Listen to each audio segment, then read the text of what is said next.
Tyler Jones here with you on Seattle Seahawks today. And the 12s, I need your help. I need you to go follow me on IG at Tyler Jones Live, where I'm posting content beyond just what you see every day here on the channel. And here is a favor that I am asking of our fantastic viewers.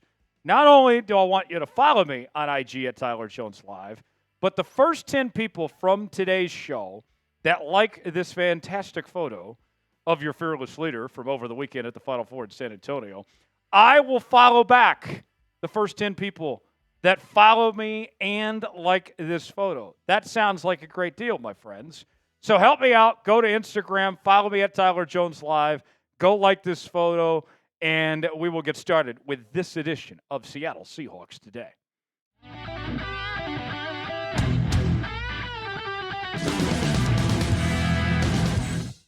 Coming up on today's show, Mykel Williams, the star pass rusher from the Georgia Bulldogs.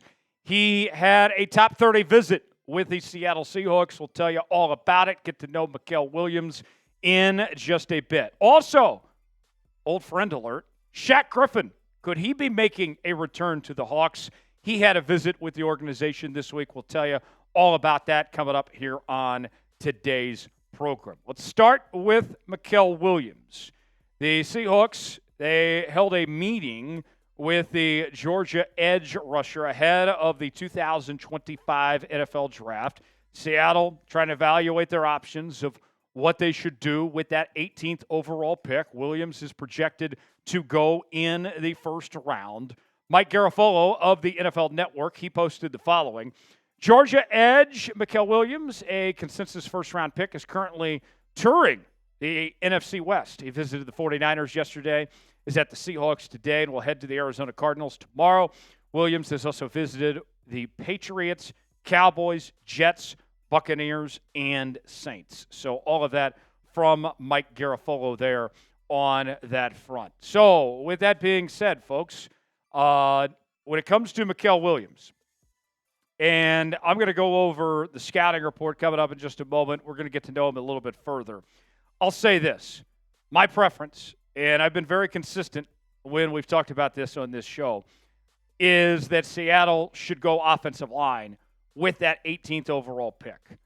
But if they divert from that and were to go with another position, Mykel Williams would not be a bad pick. I could be happy. I could live with Mykel Williams being the selection for Seattle there at 18th overall. He would be a good fit and would help out this defense a whole lot. Let's tell you more about Mykel Williams. Played at Georgia from 2022 to 2024. He was a two-time second-team All-SEC selection in 2023 and in 2024. And he also helped the Georgia Bulldogs win a national championship in 2022. His best tape, if you want to go back and look for some of his highlights, go watch the two games against Texas. He went off against the Longhorns and just annihilated Quinn Ewers and company that day with his performances. And both those games, Georgia ended up beating Texas in both the regular season and in the SEC championship game. His statistics, Williams last season had 5 total sacks, along with 26 pressures and 2 forced fumbles. He also had 9 TFLs and 21 tackles. The year prior had 18 tackles, 7 TFLs, 4.5 sacks, 26 pressures, and 1 forced fumble. The scouting report on Williams includes the following. He's got good size and frame, an impressive upper body with the strength that he brings to the table there. He's got great movement skills. He's very natural at his position. He's got effective agility, but he does lack a true go-to move. And maybe that's something that he could potentially develop working with Mike Macdonald, who has done such a good job with these pass rushers over the years, dating back to his days with the Baltimore Ravens and at the University of Michigan on the college level. So what do you think about the idea of Mykel Williams? Here's your chance to be on the clock here on Seahawks Today and tell us what you think. Should the Seahawks draft Mykel Williams or not? Type D for draft, P for pass. way in the comments section and let us know what you think. Today's show is sponsored by Game Time. Game Time is the place to go for the best seats, the lowest prices guaranteed. Game Time makes getting tickets even faster and easier. Prices on the Game Time app actually go down the closer it gets to the first pitch. With killer last-minute deals, all-in prices, views from your seat, and their lowest price guarantee, Game Time takes the guesswork out of buying MLB tickets. Game Time is the official ticketing partner of Seattle Seahawks today. And they offer last-minute deals where you can save up to 60% off buying last minute for sports, concerts, comedy shows, theater productions, and more. Game Time Picks makes last-minute ticket buying even easier than ever by quickly highlighting the best deals in the stadium. They have their zone deals where you can save even more when you choose a section and let Game Time choose the seats.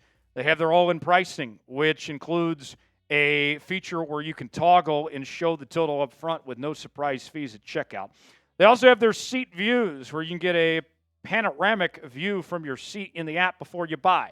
The lowest prices are guaranteed, or Game Time will credit you 110% of the difference. Your purchase is covered with the most flexible customer service policy in the ticketing industry. That's called the Game Time Ticket Coverage. They make it so simple and great to work with, folks, whether you're looking for tickets to a Seattle Mariners game or other events within the Seattle area. It's super user-friendly. Take the guesswork out of buying tickets with Game Time. Download the Game Time app, create an account, use code ChatSports for $20 off your first purchase. Terms apply. Again, create an account, redeem code CHATSPORTS for $20 off. Download Game Time today. Last-minute tickets, lowest prices guaranteed. The link is in the comments and the description of today's video. Game Time, proud partner of Seattle Seahawks today.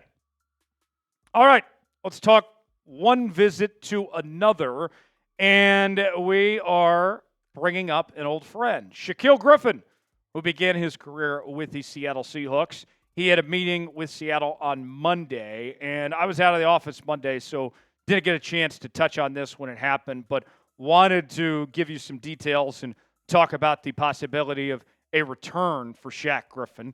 This comes from Jordan Schultz of Fox Sports, who posted the following on X. Sources, former Pro Bowl corner Shaquill Griffin is set to visit the Seahawks today, on Monday. One of the top free agents still available, Griffin appeared in all 17 games for the Vikings last season, totaling 41 tackles, 2 interceptions, and 6 pass breakups. I'm open to this possibility of bringing back Shaq Griffin to this Seahawks team and adding some depth to this corner room.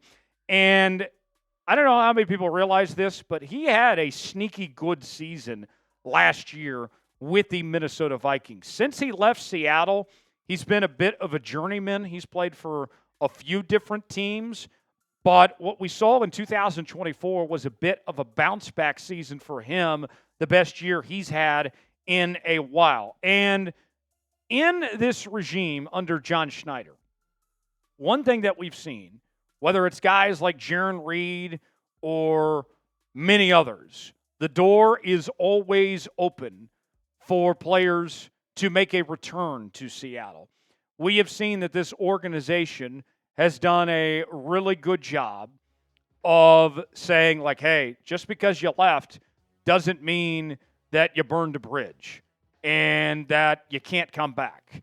And the fact that Shaquill Griffin had that meeting with John Schneider and came up to Seattle, that tells me that they're pretty serious when they consider potentially signing him and bringing him back and finding a role for him on this Seahawks team. What could that role be?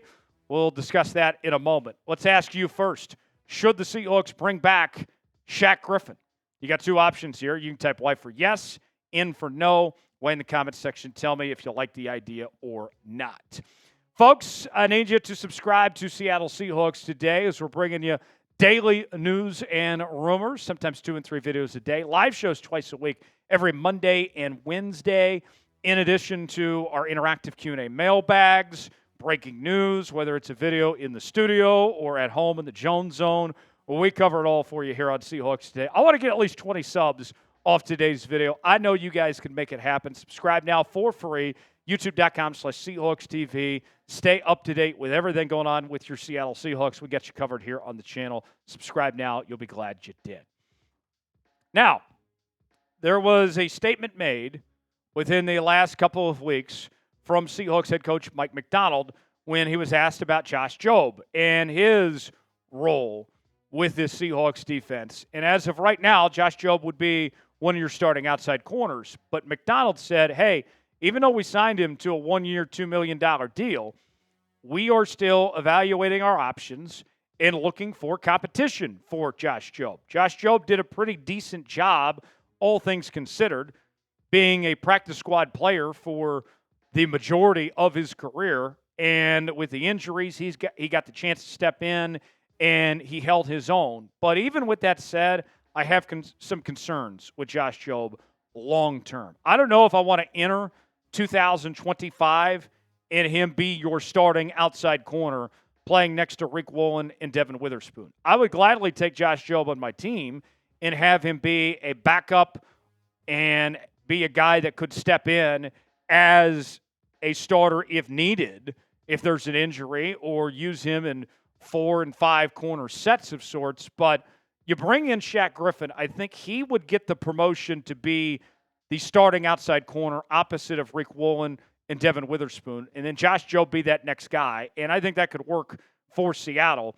You look at Shaq Griffin, and he's still not that old either. He was drafted in 2017 out of UCF by the Seahawks, obviously got to play with his brother, and that was fantastic, a great story when those two were a tandem here in Seattle. He was a Pro Bowler in 2019 with the Seahawks. Since he left, he's played for the Jags, the Texans, the Panthers, and most recently with the Minnesota Vikings. And here's what we talk about of him having a bounce-back season quietly with that Minnesota team that made a playoff run last season. He had 2 interceptions, 41 tackles, 1 TFL, and 6 pass breakups there with the Vikings. And you look at his numbers, his coverage stats, his QB rating allowed, very solid, just a 75.8. Only gave up 2 touchdowns and about 429 yards. That, to me, is a starter, and that's an upgrade from Josh Jobe. And then when you talk about the financial terms, he's very affordable. This is not somebody that you're going to have to break the bank for to be a starting corner in a room that could use some more depth. His most recent contract projection, courtesy of USA Today, has Shaquill Griffin projected to get about a 1-year, $3.3 million deal. And we know that Seattle has plenty of money to spend.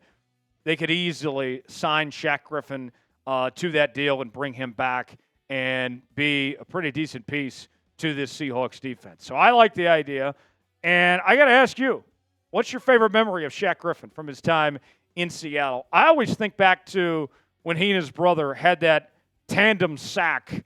I think it was on Aaron Rodgers against the Green Bay Packers. That was a great moment. What about you guys? What do you think of when you think about Shaq Griffin?